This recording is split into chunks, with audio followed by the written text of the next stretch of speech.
This is Will Carey, your host. Appreciate you being here as always. Hope you're having a good day.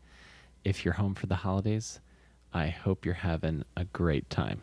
And I hope that if there's any negativity, that you're minimizing it with humor and grace. I'm really excited for my guest today. My guest today is Subhah Agarwal. She's one of my favorite comedians in New York City. She's also one of the hardest working people I know. And I met her when I first moved to New York City, and we hadn't seen each other for a while. So it was really good to get to catch up with her. And if you want to have a serious talk about stand-up in New York and stand-up in general and getting better and working on a craft and kind of hear some serious shop talk, this is the one to listen to. And it was really great to catch up with Subhah and see how far she's come from when I first met her 6 years ago. So I'm really excited to share this interview with you. And thank you for listening. And actually, let's just go to it right now. Let's go to my chat with Subhah Agarwal, everyone.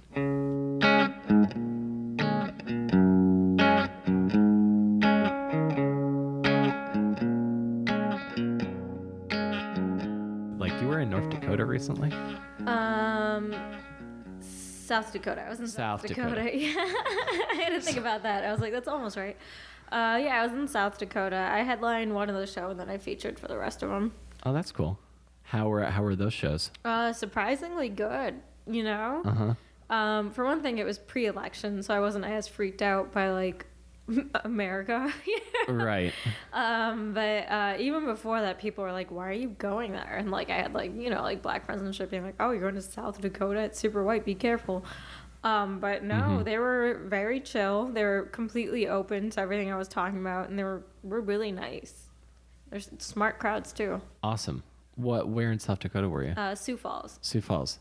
Yeah, that's a city in South Dakota I've heard of. So I'm picturing that as like the metropolitan center. Really, people were saying, why are you going to South Dakota? Because yeah. I saw that, because even though we don't talk every day, I follow you on all the social media. So I'm like, oh, Subhah's doing well, because I don't know if you're gonna remember this, because I feel like I met you around the time. I don't know how long have you been in New York? Like 6 years. Okay, so it's about years? 6 years for me too. Yeah. I moved in June of 2010. So I feel like I met you around the time that I moved here. Mm-hmm. And I don't know if you remember this, but it was at some mic in like J or Z Train Williamsburg, yeah. And you called me your sad buddy. Sounds like something I would say. And I just remember that being, I was like, I remember that thinking, oh, that was so nice that you said that. Because I didn't feel like anyone in New York comedy liked me at the time. Aww. So I was like, all right, Subhah's my friend. That's how like mean the comedy scene is. Like I was like shitting on you. You're like, oh, well that's my friend. You're like, no, this is my depression friend. And you're like, you know what? I'll take it. Depression that seems like depression friend seems like something that could be like that would be like support dog. Exactly. It's like you need a depression buddy. It's like the same way like you have like a drinking buddy, I suppose.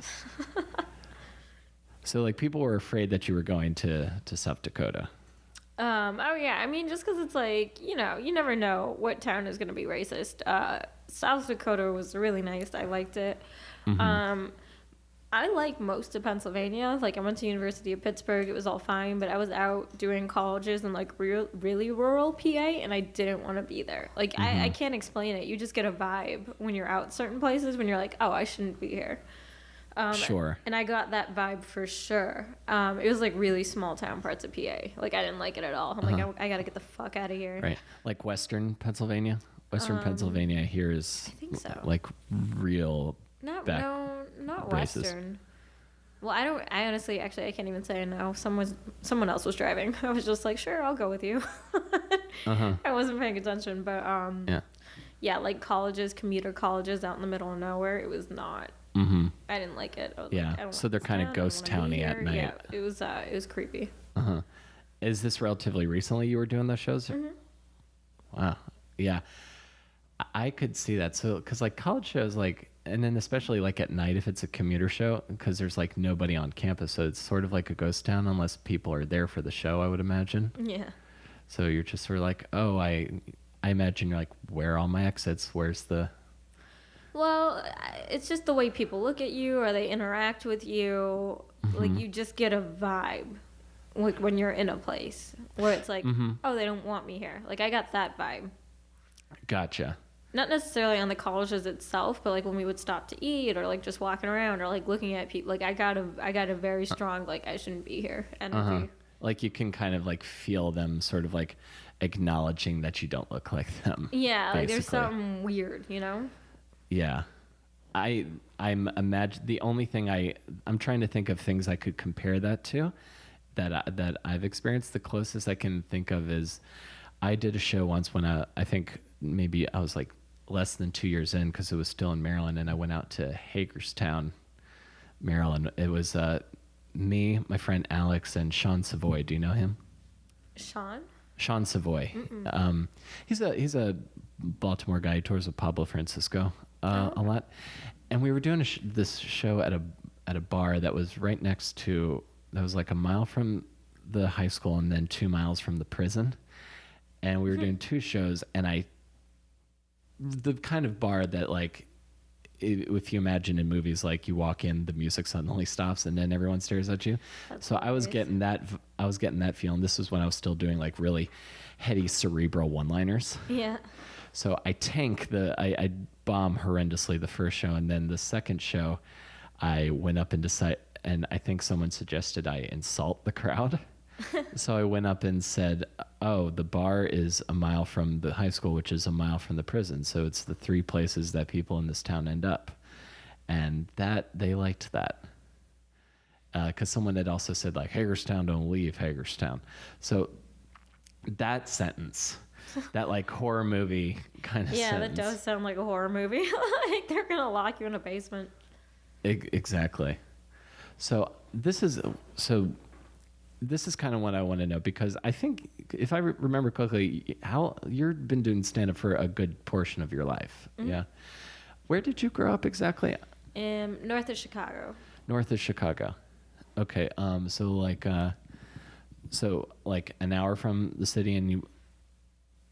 Okay.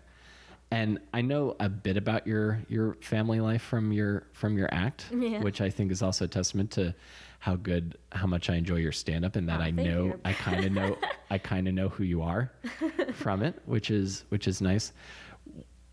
Knowing what I know of your parents from your jokes, what were they like? What did your parents do? Like, what was their profession? Well, my dad worked construction when he first got here, and then he went into like buying and selling houses after he saved enough money. And I think my mom works as a paralegal. Okay, so like real estate and paralegal. And are you an only child, or do you have siblings? No, I have an older brother. Older brother. And what's he like? He's an electrical engineer. Electrical engineer. Very Indian. Oh, that's an Indian thing? Engineering, yeah. Engineering. Okay, I just wanted to make sure. So what was so electrical engineering brother. So what was growing up with them like before you get into comedy? I don't know. I was never like, I never fit in. I'd say that, like, because we grew up in a small racist town. Oh yeah. So like, I stood out like a sore thumb, and I think where me and my brother differed is my brother like told on the people that were bullying him. So like, my parents put a stop to it, and I didn't. So my childhood was like a living hell. So like, you should. Oh, no. I encourage snitching. I think it's good. Like, Okay. I didn't do that because I didn't want to seem like a dork or like, you know, be even less popular. So I didn't say anything. Right. And it was like very white. So I kind of like, my parents were like, oh, just go figure out how to be here. We don't know what's happening. And then when we moved to a bigger community where there were Indian people, they were like, you don't know anything and you're super white. So it was like a weird no man's land. Interesting. So you're too white for the Indian community you moved to, and too Indian for the racist white community that you were living in. Yeah.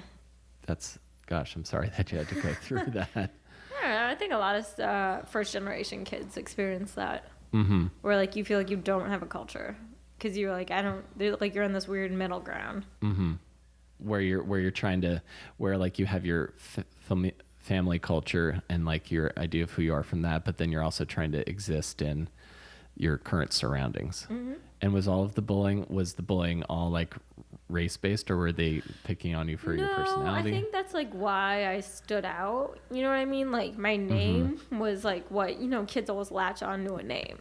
So like, right. And it was like little cultural things. Like, anything that makes you stand out or like strikes a kid as abnormal will start them bullying on you. And then like the more you get bullied, the more you like turn into an introvert, and the weirder you get, and the more tics you develop. So like it's like the more you get bullied. It's like this weird cycle. Oh, I know that absolutely. Being the tallest kid since for every year, I know exactly what that's like. You think that would have made you king, but no.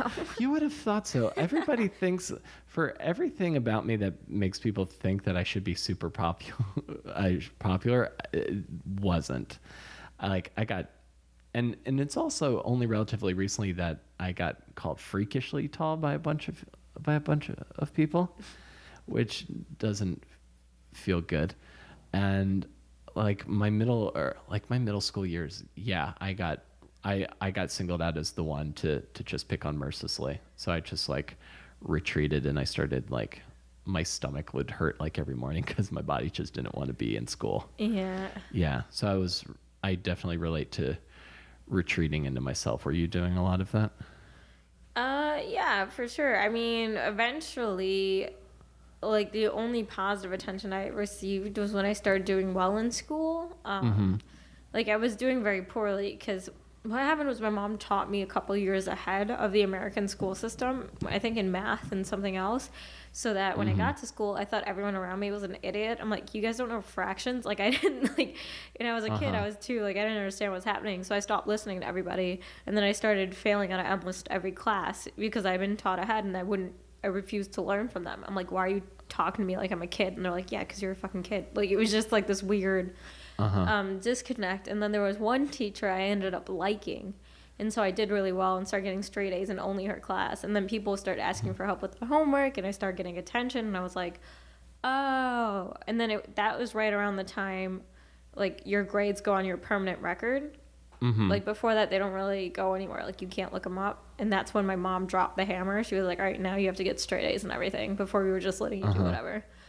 And it was weird. Like that became my identity, because it would be like I would be the one that would help people with homework, or if they had questions, like people would ask me. And that was the first way I really got attention. So I latched onto that. You latched on to being like the A student. Yeah, like I would always answer every question in class. I would memorize the whole textbook. Like kids would come up to me and just ask me like questions like from a fact under a footnote in a photo, and I would know it. Like I like latched on to that identity so hard. Of being like, I have knowledge. Yeah. I am the queen of all knowledge. Yeah. What was I'm curious, and it was all from this one teacher who you liked, and you were able, and you did well in her class as a result. Yeah, and that's what started it. What subject was it? It was English. English. Do you think it could have been a different subject if it was just the teacher I liked. I didn't give a shit about what she was selling or teaching, you know? Like, so it could have been anything. It wasn't specifically English.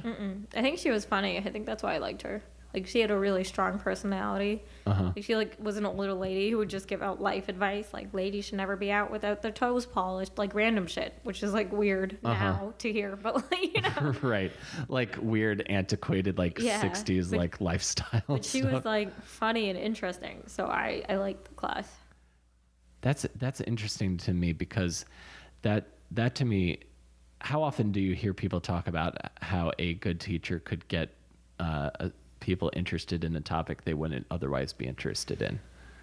I hear that, but then like there's also that weird like Hillary Swank fallacy where it's like, all they need is one good teacher to go into the hood, and then you've got all these Teach for America kids that are like, this is impossible.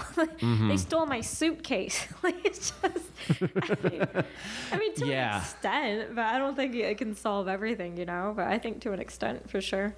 Yeah, no, yeah, that fantasy, the Hilary Swank or yeah, they made like 5 of those kinds Of of course they movies did. in like in like there was like a 2 to 3 span where there was just a lot of white teachers going into underprivileged schools and Yeah. changing lives. Yeah. Yeah, those that I'm kind of glad that trend stopped because that I or did you see I think they did that recently. There was a sketch on SNL recently when Lin-Manuel Miranda was the host and he was the teacher who was going to teach Shakespeare through hip hop, and they're like, we just would like a normal class, please. That's hilarious. No, I didn't see that. It was a pretty good sketch. So okay, so and what grade is so is this the beginning of high school? No, that was middle school. This was middle school. Okay, so your identity is the smart girl, who and also apparently generous because you're helping other people, or are they making you? No, I volunteered. Like there was because like in my family grades were everything, and I saw this white girl get an F on her test, and I was like embarrassed for her. Like that's how Asian my mentality was. I was like, that's embarrassing. So like I stayed up all night writing her a study guide. And then I found this bitch making fun of me in the lunchroom like hours later, and I was like, I just made you a study guide, you whore. Like I was furious. Oh my God. I assumed in her family she was probably like an embarrassment and disappointment, was gonna get disowned. I mean, they probably didn't give a shit that she got an F, you know? Right. They're like, try harder, you know? Yeah. It's the effort that counts. But like I was so like Indian in the way I was thinking that I was mortified for her. Right. Because you have this pressure from your family that's saying you have to get A's or you're going to be disowned, Not like disowned. or but, like yeah. incredibly disappointed. Yeah. It's Where like you bring home an A and they'll ask why it's not an A plus. And if you bring home an A plus, they'll ask why didn't you get the last extra credit? So it was like 106 instead of 104. Like that's just what they do. why is that? I don't know.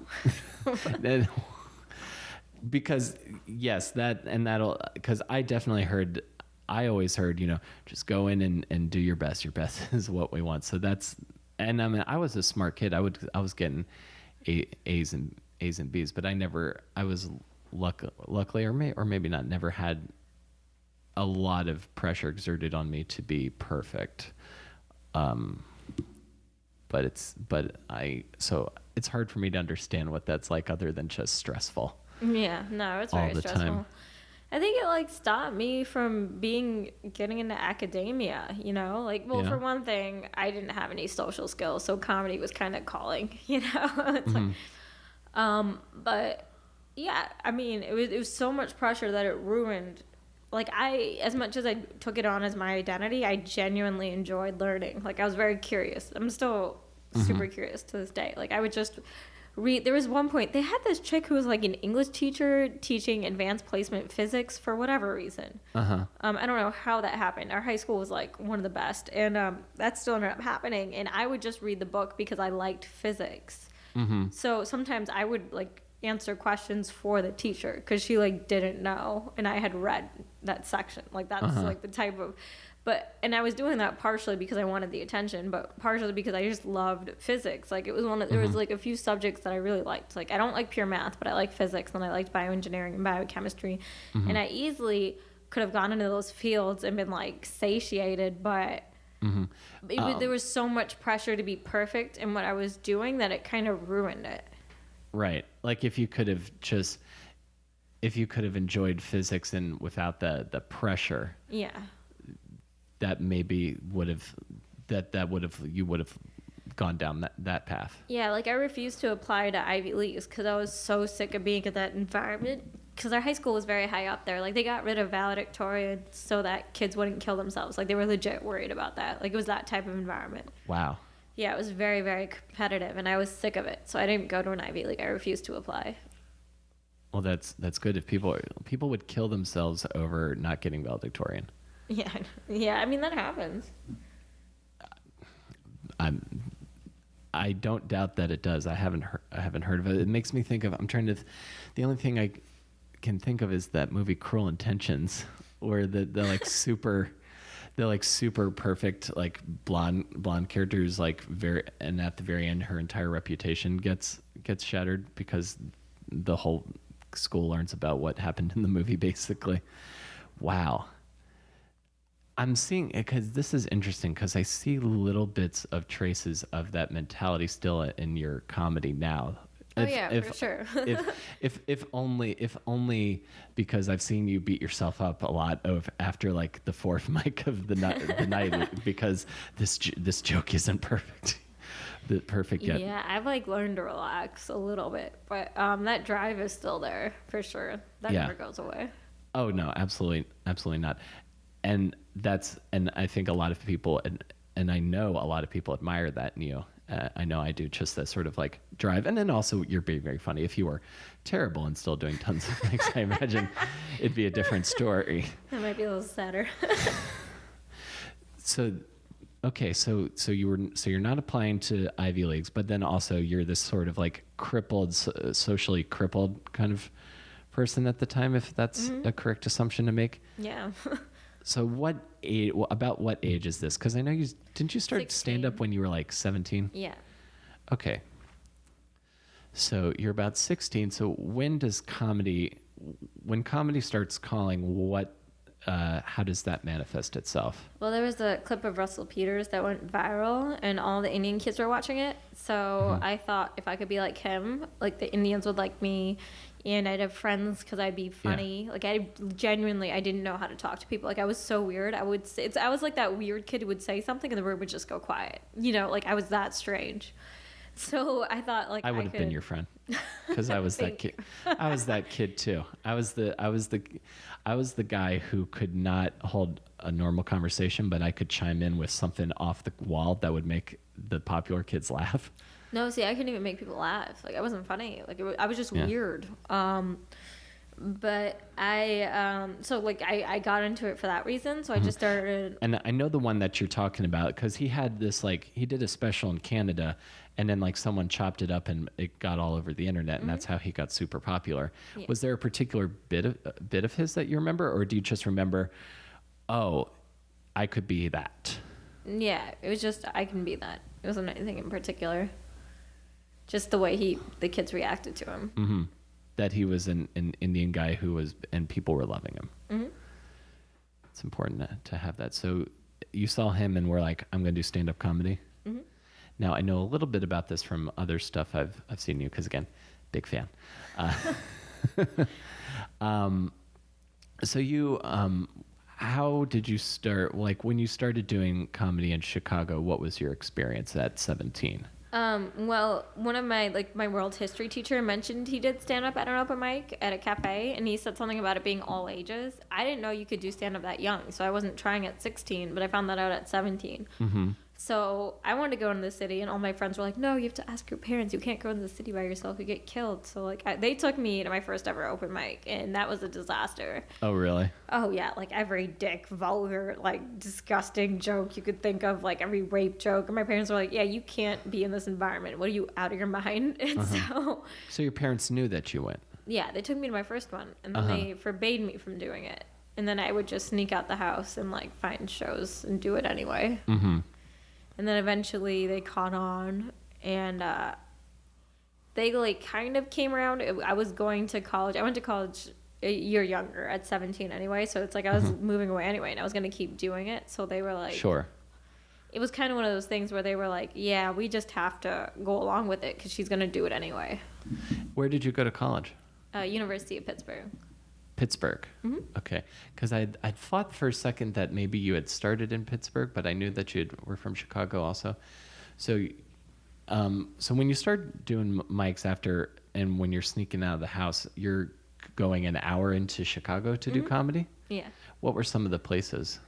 Pressure Cafe was where I started. And then, oh God, there's a comic who ran these shows. I forgot the name of the club. His name was Dave Odd, and he used to run these like rooms that I would do in Chicago.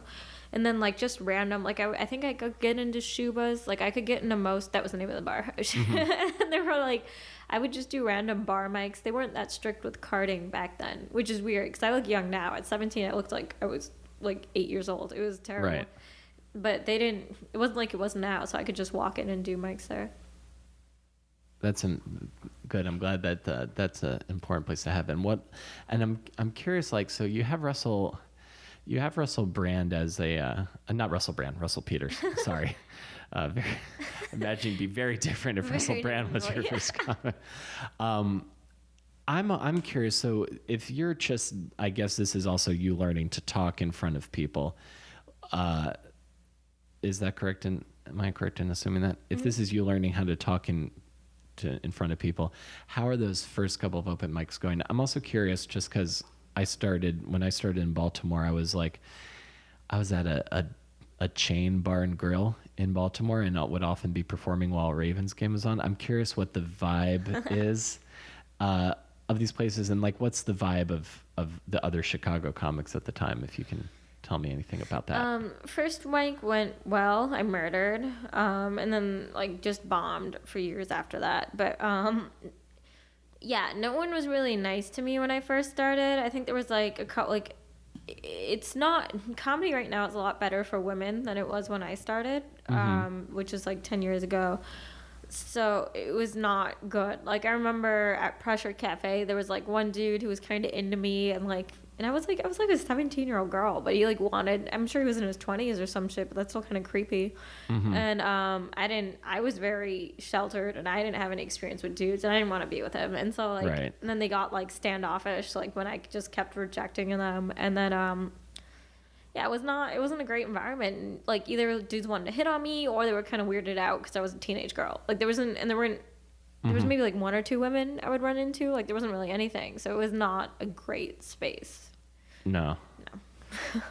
and if it's like, so all right, so creepy dudes, I imagine kind of your typical creepy open micer material.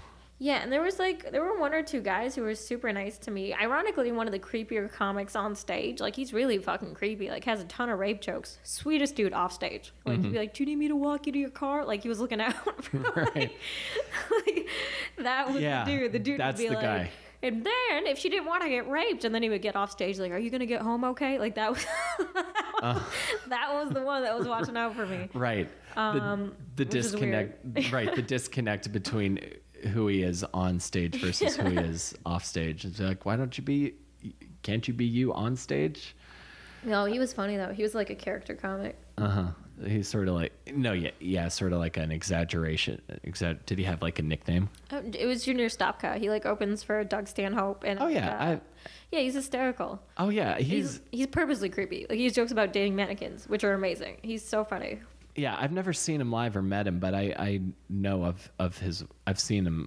I've seen a bunch of his stuff. He's really good, and he's nice. Like I mean, he's not like he went out of way he was like or one like of the did first anything guys. crazy, but like just the few kind words or like just being like, "Are you?" You know what I mean? Like that I remember very well. That's cool. So he was like one of the first guys that you saw doing open mics. Oh yeah, he was at the first ever open mic. He's part of the reason my parents never wanted me to do comedy ever again. Be like, is it all like this? And then hopefully they don't know that in certain circles. Yes, it is. So you go to college in Pittsburgh. What were you studying? Actuarial and mathematics. I started off as a bioengineer, but they wanted me to take a full year, 4 years to graduate, even though I was like at sophomore level when I entered, and I was like, fuck that, I'm not staying in Pittsburgh for 4 years. So I switched to actuarial mathematics.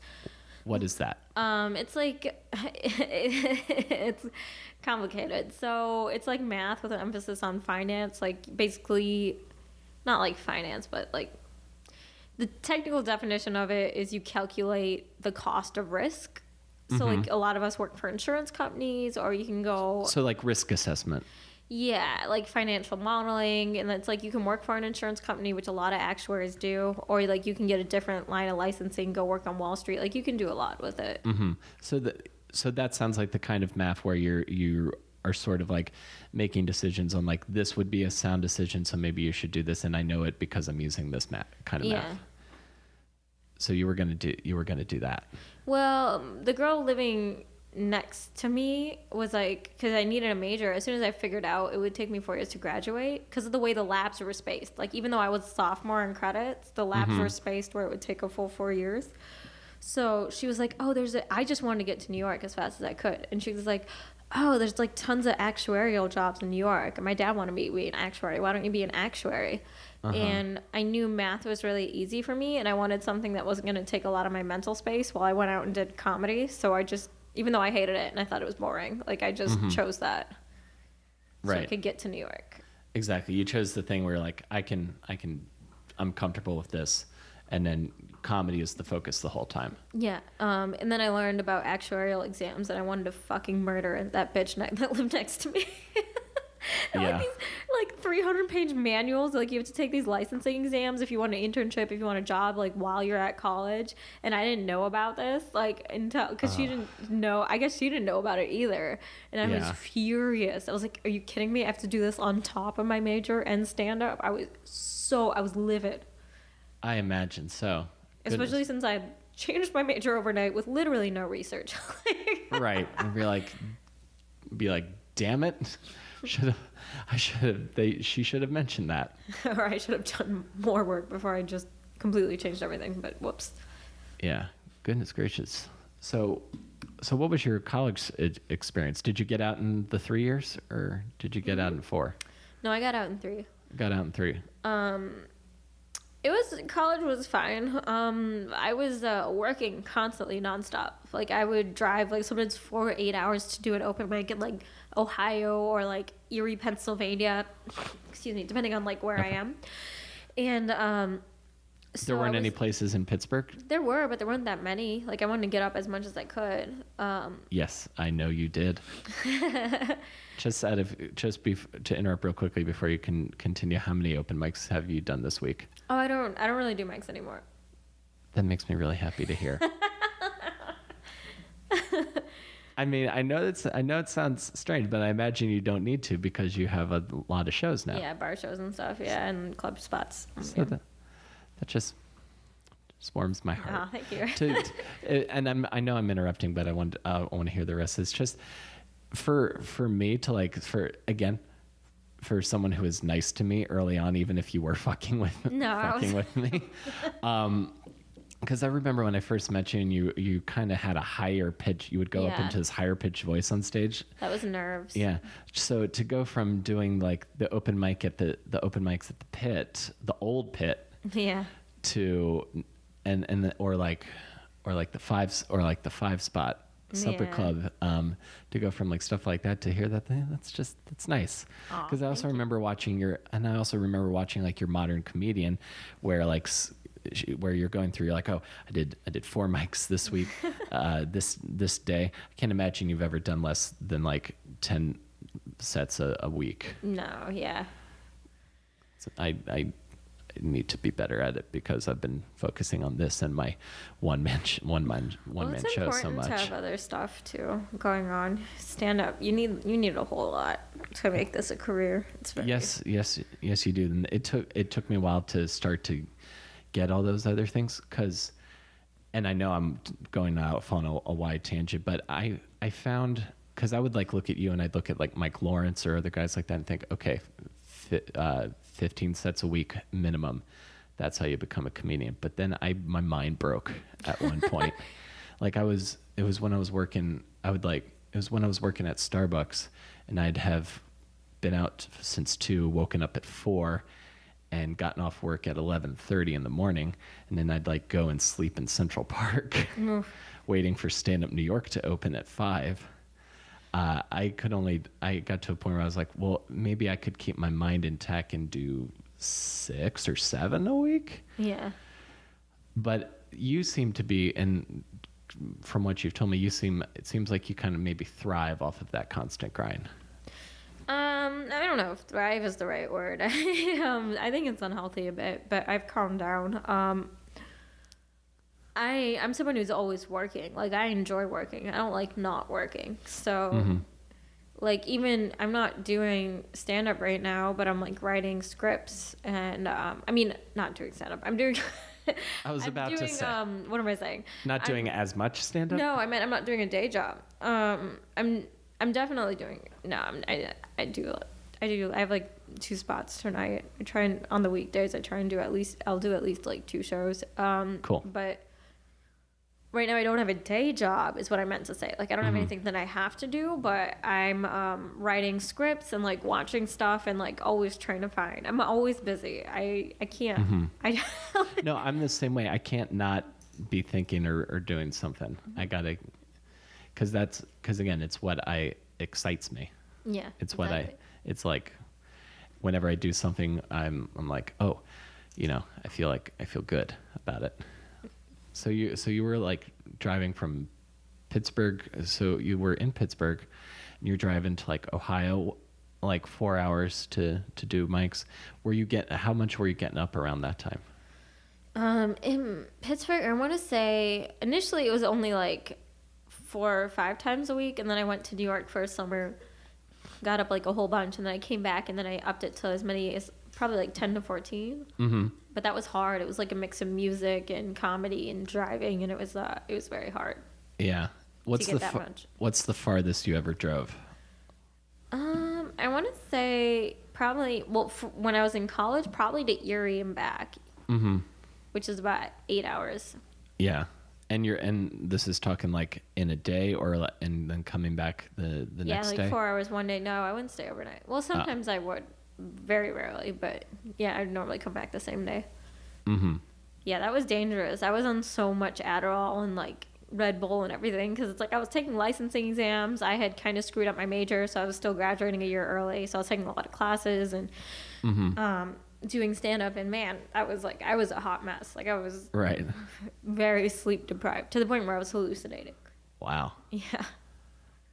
I've never heard of that happening from sleep Oh, deprivation. you don't? Oh, yeah, for sure. Like if you go long enough without sleeping, you'll start to hallucinate. Yeah. And like get confused. Like, did you ever like hear things that weren't there? I didn't hear anything, but like I would see like a mop out of the corner of my eye, and I might think it was like a giant caterpillar, and then I would look and I'd be like, oh, it's a mop, It's a mop. Or like the road, the way it like comes in a V. Like I looked up and it was like the legs of a giant, like the shadow of a giant scarecrow, and then I blinked and it was gone. Like, and I would just get confused. Like I was reading Watchmen, and like I forgot it was fiction, and I just thought it was reality. So like I went outside and I was like, oh my god, I don't have my pepper spray. Rorschach could kill me. And I was like, what am I saying? Like it just, like I realized I was thinking the book was reality. Like it was very hard to. And you, I guess, imagined that you were a criminal and Rorschach would be. Well, Rorschach's an anti-hero. He doesn't give a shit who you are. He'll still fuck you up. You know. Yeah, I guess it's been a while since I've read it, but I guess I figured since he's supposed to be a hero, he's only going after bad guys. But then, what is a bad guy in the universe of Watchmen, right? Exactly. Wow. I never got so sleep deprived that I didn't see that I saw things, but I definitely remember in college hearing a car crash that wasn't there. Oh no. It was also, I was living in like these apartment complexes that had like a lot of sex offenders. Because I went on like one of those like parent watchdog websites and I put in my address, and it was never do that. That's hilarious. And I was living next to this old woman who would like rant at night. So I thought I was like dreaming that for a while. And then I realized she was just like crazy and ranting really late at night. But hallucinations, Jesus Christ. I'm glad you got through that. Yeah. So you graduated college in what year? 2010. 2010. And then how soon did you get to New York after that? Right away. Right away. So you literally like got the diploma. And where did you live when you first moved to New York? With a bunch of comics in Astoria, Pittsburgh comics. That was a living nightmare. That was the worst. Yeah, I had a job. I took an internship. That's how I came to New York for that summer. And then that same company hired me right out of college. So I was able to move here. Oh, that's good. I had the money. And then, yeah, I was just living with a couple of comics from Pittsburgh who had moved up here earlier than me. Mm-hmm. Anyone I would know? No. One of them pretty much doesn't do comedy, and the other one I think is a road comic that moved back. Oh, yeah. To, like, I don't know, West Virginia or some shit. I don't know where he went. Uh-huh. Did you ever, was there ever a possibility that you thought you could be like one of those comics, like one of those road warriors who No, I didn't live never in New wanted York to or be LA? that. No. No. You looked at that road and were like, nope, can't do It's that. not a pleasant. I mean, I guess maybe if you had like a nice home base and you like traveling, but no, I never wanted that. Mm-hmm. You were like, did you ever? You were like New York City. Mm-hmm. That's where I'll be. Yeah, it seems like there's some people that seem to think that the road warrior is like what comedy really is. Yeah, that's romanticized. The way like war was romanticized before the First World War. You know, where it's like, I love this this is analogy. a romantic way. This is valor and struggle and the true merit of man. And then they like got their heads blown off and they're like, yeah, maybe this isn't a great idea. And it's like, yeah, no, of course not. This is a fucking horrible idea. Are you kidding me? Driving around for like 12 hours a day, eating like fucking cheese fries at like Chester's Comedy Club and like God only knows where. Like, it's just, that's not a great lifestyle. Right. Like, some people like, I don't want to fucking do that. And you're at the vagaries of these bookers. Like, you don't have a name. You're not established. Like, Right. You're just kind of like, I imagine it, I have it in my head as like you're just sending emails and hoping you get an email back. yeah, it's not, I mean, sure, you might be able to get an agent, I guess, if you do enough work. But even so, it's like the clubs in New York. Like, unless you're famous, like, you can be in with a club for like 5 years and the booker just decides to quit or gets fired or dies or some shit and some new dude comes in and then you're at square one with this club. Like, that can happen with your work if you don't have a name and like a big career. And it's like, if you're doing the road, how are you going to make a name? Or like, it's much harder to get on TV and like get a following. Yeah, exactly. And then also some of these road warriors that I would come through, like the show that I actually met, I sent you info about. Some of the headliners that would come through that, like, you see kind of what they are doing to, like, I guess what's going to work, what they think is going to work in these road shows, and it's not the greatest material. I mean, it'll do the job, but it's like, I guess it's like it's the comedic equivalent of having a bat. Well, Like, I don't want to say like the city comics are better than. oh yeah, I'm not trying to say I wasn't trying to say that either. Yeah, of course you can be hacky and successful on the road. Yeah, of course. Like, I mean, especially if you're playing small towns that don't really pay attention to comedy. They don't know what hacky is. It'll be the first time they've heard an airplane food joke. You don't know. These people don't follow comedy. So, like, you don't have to update your act. Like, some people don't update their act and they just go out and they tour and they make money. And I don't know if they just get fun. Like, if they have fun just making people laugh and they're like, you know what, this is enough. I don't need to write anymore. Like, there's not that pressure. I mean, you could be a road comic and be great, but you don't have to be to make a room full of people in Wyoming laugh, you know? But yeah, there's some, I feel like again, there's a certain romanticism to it, but Nah, fuck that. I think there's more. I feel like, and maybe this is me romanticizing New York as well, because I definitely think I did that before I moved here, like because I knew I wanted to be in New York also. I romanticized the like 15 spots a night kind of guys, like the running around New York City, and Yeah, I did a lot of that early on. I know you did too. I mean, that's the whole thing of practice makes perfect. Everyone has to find their own rhythm, but the more you can do something, I mean, logically, the better you're going to get at it, as long as you're learning from your mistakes. So that's what makes New York so good, is the fact that this massive public transit system, you can get all these spaces to all these places in the same night. I mean, that being said, you can also fall into the New York trap, where now you can only play to city crowds. So the city does have its own pitfalls, where it's like, okay, so you can go and rip in front of New York, but then you go somewhere like Idaho and like there's a bunch of people staring at you because you can't connect with them. Like, you've lost that ability. Right. And I'm curious what your experience has been with that, just because, and do you do like the shows in South Dakota, like did you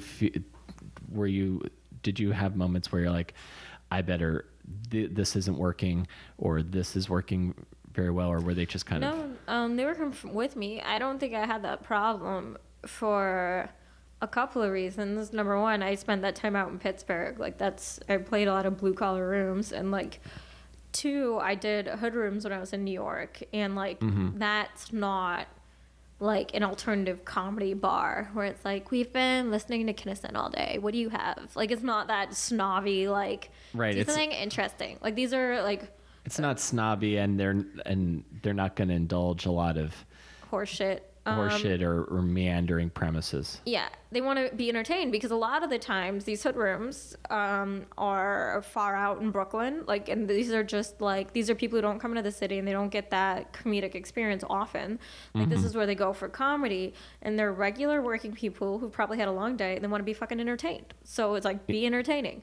Yeah. And like connect with them, because that's what people want, you know, is like to be connected. Can you talk to them in a way that resonates with them? So it's like I got experience with regular people there, as opposed to like, you know, the more like, how do I say it? Like in the city, sometimes you'll get a crowd that like, you'll get people like at the stand, all the people come up to me like, oh, I saw you already like a couple of times. I like how you changed that joke. And I'm like, sweet. Also weird that you're this into comedy. Like, never to stop being into comedy. We need shows, but strange, you know, like you don't have that comedy bubble. Like, you get to interact with people who are like, no, I think you to break down the jokes in a way that they're gonna comprehend.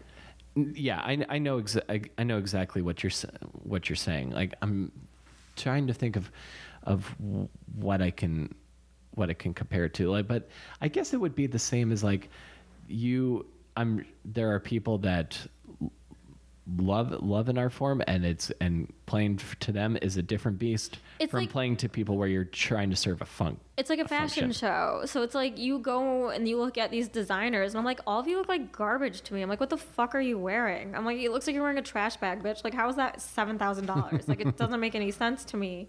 But that's because it's high fashion. It's like, it's so many levels removed from normal people. Yeah. But like a good designer can like do that, but then they know how to sell clothes to normal people. It's kind of the same with comedy, where it's like every now and then you'll have a quote unquote comedian who can't talk to regular people, and then like I think the truly greats can do both.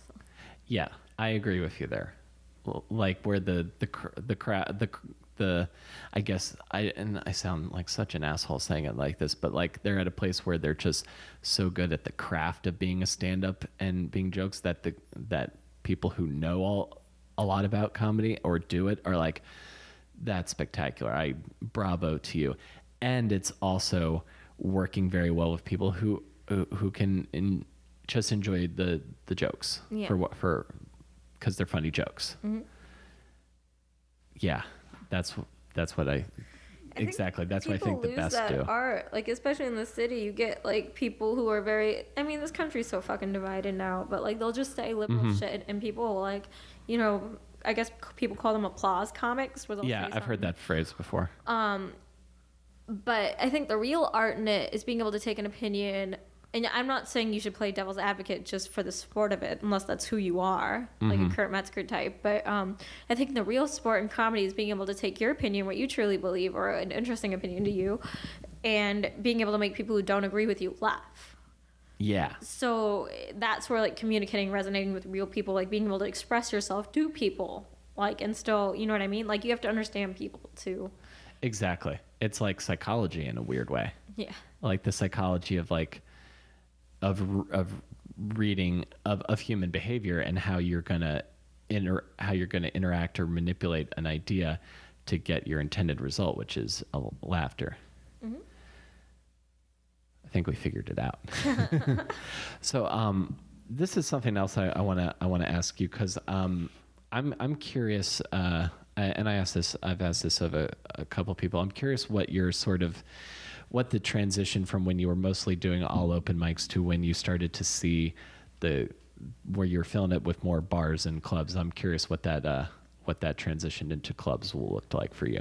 I mean, it was in terms of not doing open mics, that was gradual. Like, it just happened one day. I can't really put a marker on that. In terms of me starting to get into clubs, that was mostly because Modern Comedian and Scott Moran. Like, I owe him a debt of gratitude. Well, number one, when we were around, you know how nasty comics were. Like, these new comics are very blessed. Like, they didn't have to go through what we went through. I agree. I'm sure we can think of a couple people who are pieces of shit. One in particular. Mm-hmm. But I know who we're both talking about. scumbag. And to this day, I ice queen him. I don't give a fuck how successful he is. Like, I see him, I will not acknowledge he's in the room. Like, I act like he's a lamb. But it was hard. Like, I got beaten down. I internalized all of that. Like, they would be like, oh, when you're good, it'll come to you. And that's not how it works. You have to go out and get and fight for everything you want. If you want something, 1,000 people are going to tell you no. And you're going to have to keep fighting and tell somebody, you find that one person that says yes. That's how this works. Yeah. And I took every failure personal because that's what they were telling me it was. Like, I was listening to them. They were being like, oh, well, you failed because you fucked up, which is not how this works. Right. A lot of the time. This is not a meritocracy. It's horseshit. But No, it's not. So Scott did that documentary on me, and he was like, why are you still doing open mics? Like, some booker of some late night show, who apparently doesn't work there, like, saw me years ago when he came in to watch Rory, and he just happened to be on after me, and he asked my name to Scott, and he was like, this girl's really funny. And that was like years ago, and I was still on the mics, and Scott's like, why aren't you further? And I was like, oh, I thought when I got good enough it would just happen. And he was like, no, like, do something. So, and Scott was just so nice and so kind to me, and it like really just took one person believing in me. Like, it's kind of like that teacher thing for me to go out and start asking. And then when I went to the clubs, a lot of the people I had been working with at mics and stuff were already in, so it was a little bit easier for me to get in because I already knew people who were in. And like one club booker, I think like the first one had just come to an open mic looking for female comics, and I happened to be one of them. So I got in that way, and then I just started auditioning, doing those lottery auditions, doing asking comics who already worked there, like hanging out at clubs, and I slowly worked my way in, and I'm still trying to work my way in to certain spots. But yeah, it's it just kind of happened slowly. But a big part of it was you.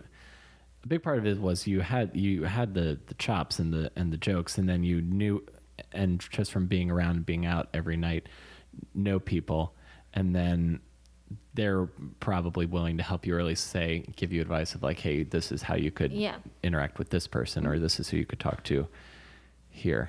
Exactly. And, yeah. Wow, I didn't know that documentary that Scott did was so important. Like, I knew it was important. Really lit a fire under my ass. Like, it just took one person being nice to me and believing in me to make me go out and like start asking, because I didn't know I was supposed to even do that. Yeah, that was the confidence to say, hey, can I do your show? Can I do your show sometime? Just to know that you had something to offer. Yeah, that's great. I hope he knows that. If he doesn't, I haven't seen him or Rory in a really long time, but they were two of the guys that Rory headlined that same show that I started at, and I would like just ask him about New York, and they were very gracious, because I'm sure I was like they're really nice people, wide-eyed open micer. I've never met Rory, but I could speak for Scott, and Scott's like one of the greatest people. Super chill. Yeah. Is Scott in New York or LA? No, he's in LA. I think he's doing more stuff with like I think he's directing now. I should really know that. Yeah, he directed he worked with Rory on one of his specials, and I think he's doing more with like film and stuff. Cool. Awesome, that makes sense, because those I missed those shorts, because the modern comedians, that series was beautifully done. They were so good. Like, I loved the music and just the whole tone of them. It was really, really good. So I'm glad he's still. I believe the music was Ben Kronberg. Yeah, Ben Kronberg did the music, but just the whole tone of them, I really enjoyed. Yeah, he's great at what he does. Absolutely. Do you do a lot of college shows? No, I need to do more. The first agent I had, I mean, I don't know why she'd listen to this podcast, or even nobody knows who she is, but let's just say I was less than satisfied, and I'm not the only one with her work. So, yeah, less than satisfied is putting it nicely. And then the second agent, like, I think I just submitted to one conference through him, but he's not really a college agent. He's more of a different type of agent. He was just in the interim, and now I've been so busy with so many other things, I haven't been focused on getting like an agent that I feel like can have a good relationship with, because a lot of the times, like, yeah, it's NACA and like the conferences, but sometimes it's just connections that your agent already has. And they can just be like, call up a college and be like, hey, I've got this person, and I'm trying to find a better agent at this point. Yeah, that's what I'm trying to do. I'm trying to get any representation in the college market. I've gotten one rejection so far, so that means there's a bunch that still haven't said no yet. Just because, and I know people are. There's a whole debate about like PC culture on college campuses, but I'll go tap dance and tell some silly stuff for that kind of money. I mean, I get most of the, there's some nightmares, but there's some nightmares with like every show you do, any place Basically. you are. I've done a lot of college shows are fine, you know. Yeah, I have fun at them. Yeah. At them.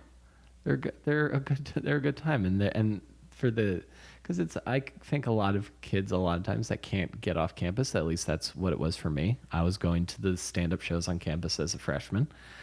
I think, and you know, those are good. They're important to have. What are, and just because I know you got to get to other thoughts, we're just about wrapping up here. Thank you for talking to me, by the way. It's been good to catch up with you, Subhah. Yeah. What are you working on now, and what are some of your goals for like the next couple of years? I don't know that I have goals. I have shit that I want, you know. I'm like, this is like a terrible. I'm very nihilistic. Like I don't really have any outlook. I don't fucking know. I'm working on a ton of things. I'm just hoping anything catches. Mm-hmm. Yeah, you said you were like writing scripts, or do you have like show ideas you're pitching, or what? Yeah, I'm trying to sell a couple TV shows or like get a writing job on like a scripted thing, just to get more in touch with network scripted departments and things. But yeah, I'm focusing on writing. I'm probably gonna take another acting class soon, just to try and beef up that resume and like maybe throw together a reel and see if I can get my own agent. Just because I'm not getting that type of agency on through stand-up alone. Yeah, so just trying to further my career that way. But and I'm always doing as much stand-up and trying to tour as much as I can, just to keep working on the art of it or whatever. But totally. Yeah, so I mean, right now I'm just kind of throwing shit at the wall in every direction I can think of. I mean, I have concrete things I want to get done and I can see getting done, but I have a problem being like, this is my goal and I'm going to do this, because I've had so many failures. Like, everyone's been like, oh, this is a really successful year for you. I'm like, you didn't see the thousands of rejections. I've failed more in my most successful year than I have at any other point in my career.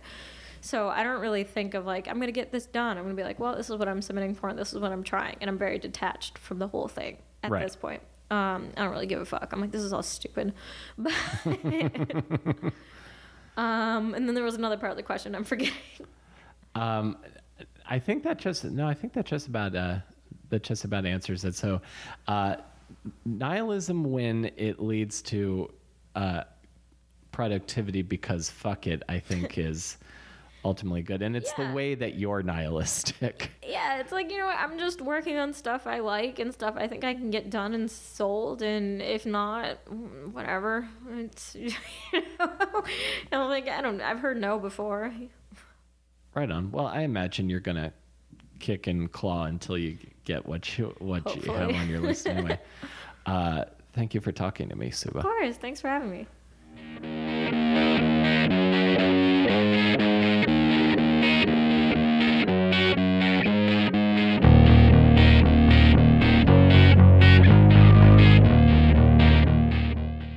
Folks, that's the show for the week. If you're in New York City, Subhah performs almost every night, so you should make an effort to see her, because she's really, really great at what she does. As always, you can check my website, willcareyisfunny.com. That's CAREY is funny.com. You can follow me on Twitter at comicwillcarey, and I will see you folks next week between awesome and disaster. Have a good one, everybody.